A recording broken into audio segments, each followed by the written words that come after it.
Ito. Ayan, di ba? Medyo madami-dami na din yan. Malapit na puno yung ano ko. Ito na yung sign ng malapit na akong yumaman. Diba? So, magbablog tayo mga day. So, yung vlog natin ay mabilisan lang. So, 2 days back, nag-market.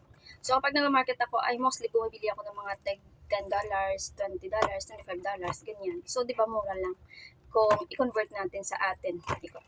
Tapos, yung mga nabibili mo sa mga ganong halaga ay mga quality na din siya. Pamatagalan, kumbaga. Kasi meron akong goal ngayon. Gusto ko sanang punuin yung kayamanan ko.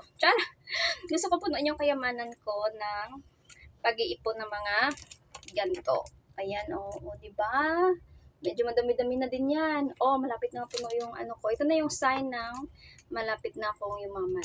Diba? So, nag-umpisa ako naglagay nito noong May 20, nitong taon lang. So, patapos na yung pasukan. Diba? Ito yung goal ko. Yung goal ko, every time na mag-market or mag-holiday ako, kailangan lahat ng sobra. Sobra ng mga nagastos ko sa market, lagay ko dito. So, ganito na kadami yung mga naipon ko. Pero this time, ngayong buwan kasi, tanay labas ako. Tapos, nung nag-market ako, meron akong nabili. Hindi lang isa. 2 talaga yung nabili ko. Diba? So, ito lang naman mga nabibili ko. Ito yung inaayawan ko. Ganon. Inaayawan ko kapag nagma-market ako kasi gusto ko nga mapuno yung kayamanan ko, diba? So, $25 lang yan. Diba?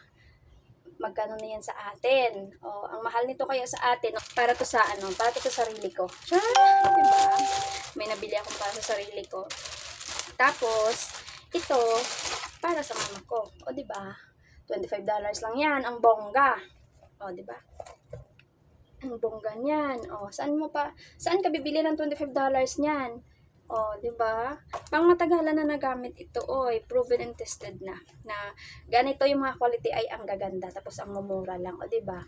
So, paano ako makakapag-ipon kung hindi ko ipupush ang sarili ko? Kasi nga, lagi nga akong bumibili-bili. Tapos, kung hindi naman ako bibili ng mga ganito, kapag nasa market, nasa open market, lagi ako nag-ice cream, diba? Pagkain na naman, or hindi nga mag-milk tea ako, ganyan yung mga nangyayari sa pag-market ko. So, akalain mo, pag nag-market ako sa isang linggo 2 times, magkano yung magagastos ko, diba? So, lagay natin yung milk tea, 22. Diba? So, pag 2 times ako nag-market, meron na akong 44.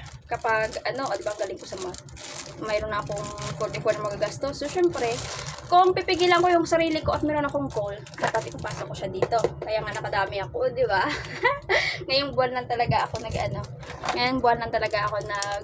masyadong magastos sa panglabas-labas. Malapit na, excited ako mag-open ito. So, pag nag-open na ako dito, i-vlog na naman natin. Di ba? Yun lang.